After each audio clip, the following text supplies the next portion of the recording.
नमस्कार।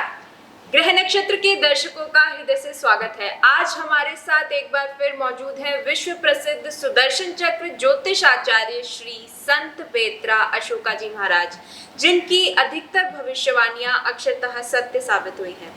आज हम चर्चा करेंगे भारत की बिगड़ी हुई अर्थव्यवस्था को लेकर। कोरोना की मार, जीएसटी एवं डीमोनेटाइजेशन का असमय इम्प्लीमेंटेशन होने से कहीं ना कहीं भारत की अर्थव्यवस्था को इससे आघात हुआ है। वर्तमान में व्यापारी वर्ग एवं आम आदमी दोनों ही महंगाई से त्रस्त हैं। तो आज हम आपसे श्री संत पेत्रा जी यही जानना चाहेंगे कि क्या भारत पुनः इकोनॉमिक क्राइसिस से बाहर निकल पाएगा, और क्या आने वाले समय में जो श्री नरेंद्र मोदी जी का नारा है कि मेक इन इंडिया, सबका साथ सबका विकास, क्या ये सपना पूर्ण हो पाएगा? क्या कहती है आपकी ज्योतिषीय गणना? नमस्कार। देखिए, नरेंद्र मोदी जी के लिए 15 मई 2014 में मैंने ये भविष्यवाणी कर दी थी कि माननीय नरेंद्र मोदी जी 2029 तक देश के प्रधानमंत्री रहेंगे। और मैंने साथ में ये भी भविष्यवाणी की थी कि 2019 और 2020 जो है वो उनकी एक्सेलेंट गवर्नेंस के नाम से जाना जाएगा। आज भले ही नवंबर 2019 से कोरोना के कारण विश्व त्रस्त है और कोरोना का जो महामारी है वो अभी चल ही रही है, अभी वो रुकी नहीं है, थमी नहीं है। अभी जो केस डे बाय डे बढ़ रहे हैं, लेकिन जो भविष्यवाणी कोरोना के लिए की गई थी उस समय पर इलेक्ट्रॉनिक मीडिया पूरे जोरों शोरों से ये कह रहा था कि आपका कोरोना के लिए जो है वैक्सीन जो है वो जो है अगले 4-5 साल के बाद जाके तैयार होगी।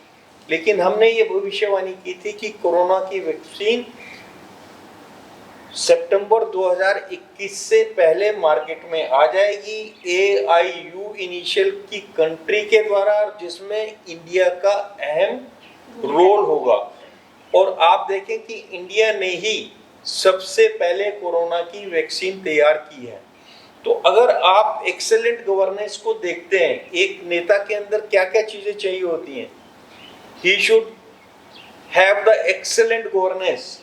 अगर एक्सेलेंट गवर्नेंस को देखते हैं तो 19-20 में और 20-21 में जो हमने कोरोना काल देखा है, विश्व की इकोनॉमिक पावर, वर्ल्ड की नंबर 1 इकोनॉमिक पावर जो आपका अमेरिका है, वो भी बहुत बुरी तरीके से त्रस्त हुआ है। वहां पर केसेस और डेथ रेट जो है इंडिया से बहुत ऊपर था। लेकिन ये मोदी जी की गवर्नेंस थी, जिसके कारण आपका जो है उन्होंने कोरोना को टाइमली कंट्रोल किया है।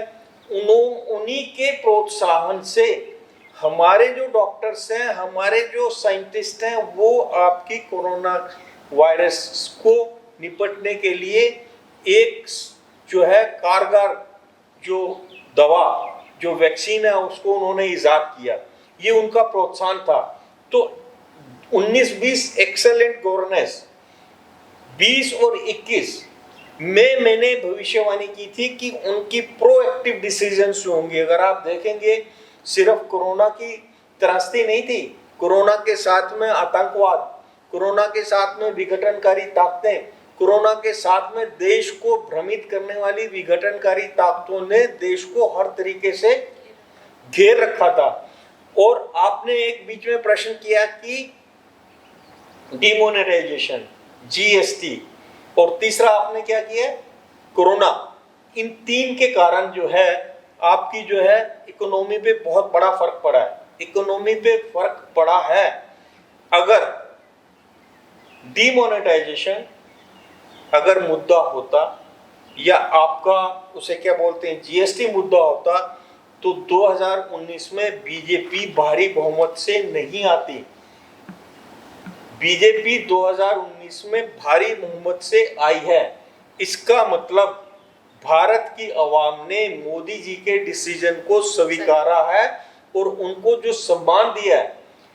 बीजेपी ने अपने कार्यकाल की सबसे हाईएस्ट सीट्स जो हैं मोदी जी के नेतृत्व में प्राप्त की है। तो मैं बता रहा था आपको कि अगर ये डिमोनेटाइजेशन अगर मुद्दा होता तो फिर मोदी जी को 2019 में इतना बहुमत नहीं होता। तो डिमोनेटाइजेशन और जीएसटी मुद्दा नहीं है।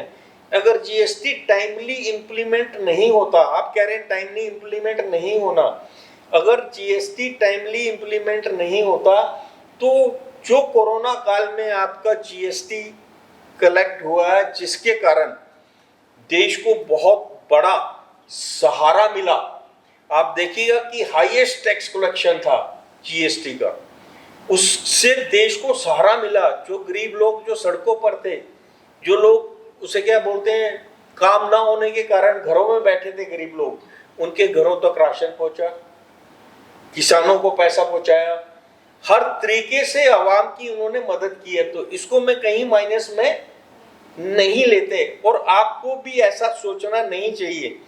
2020-21 के जो प्रोएक्टिव डिसीजन है, ना भूतो ना भविष्यति, ऐसे क्राइसिस में जिस तरीके से उन्होंने वॉर फुटिंग पे इस क्राइसिस को मैनेज किया है, वैक्सीन का डिस्ट्रीब्यूशन, लोग वैक्सीन दबाकर बैठ गए थे, लोग ऑक्सीजन दबाकर बैठ गए थे कि किसी तरीके से क्राइसिस हो, बट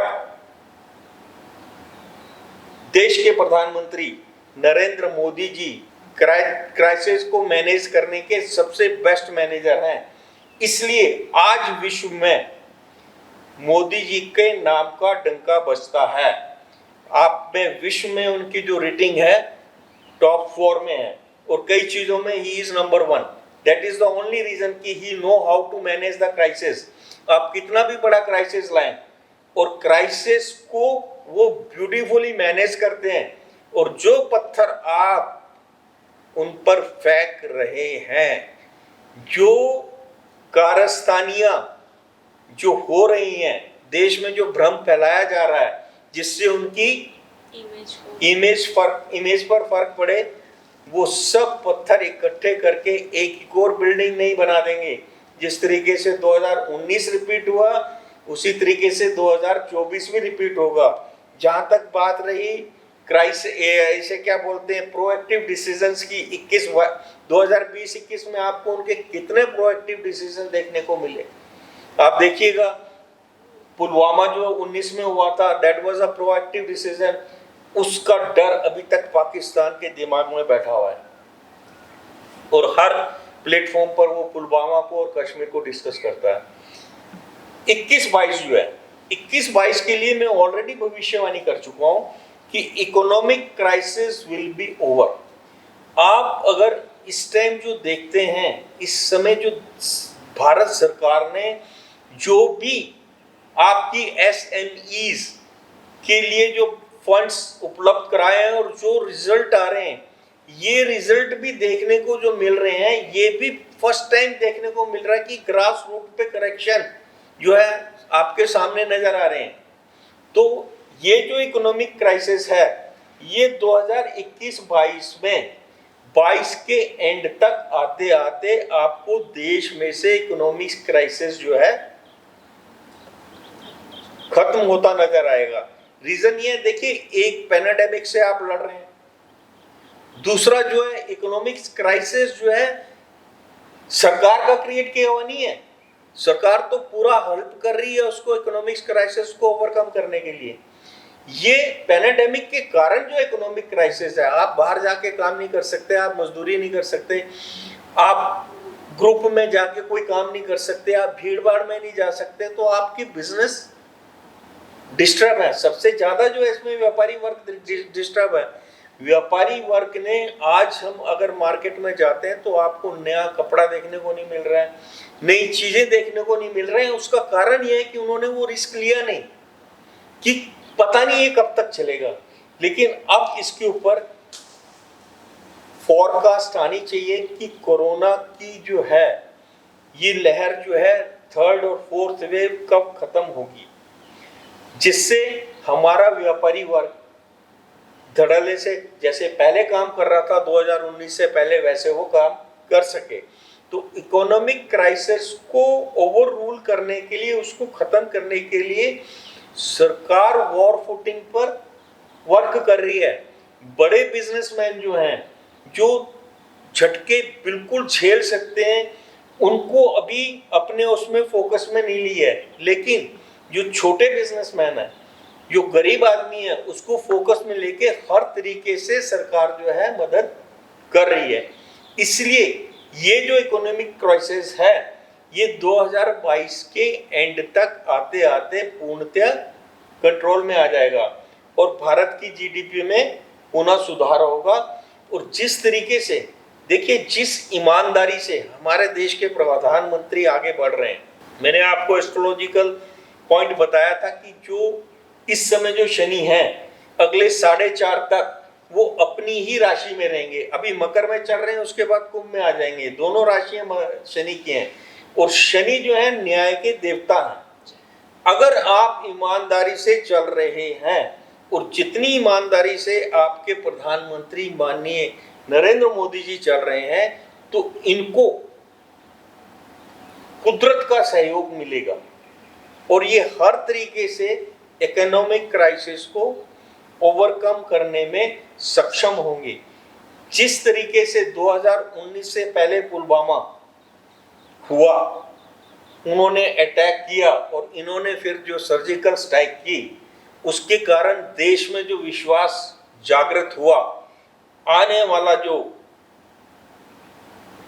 इलेक्शन है 2024 का, इसमें भी ये जो इकोनॉमिक क्राइसिस हमारे देश की आवाम ने झेला है, इसको जिस तरीके से, इस क्राइसिस को जिस तरीके से उन्हें जितने ब्यूटीफुली उन्होंने मैनेज किया है, इसके कारण जो 2024 है, न भूतो न भविष्यति, 2024 के जो जिसकी मैं भविष्यवाणी कर चुका हूँ, उसके रिजल्ट बिल्कुल अलग होंगे।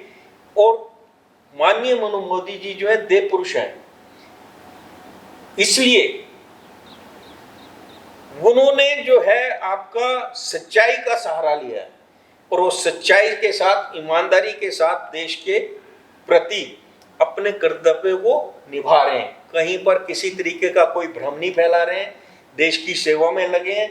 तो शनि महाराज आपके उनके ऊपर पूरी कृपा रखेंगे और भ्रष्टाचारी, दुराचारी, अपराधी वर्ग, इन सब के लिए आने वाले 2 साल में देश के प्रधानमंत्री माननीय मोदी जी जो है शनि का अवतार साबित होंगे।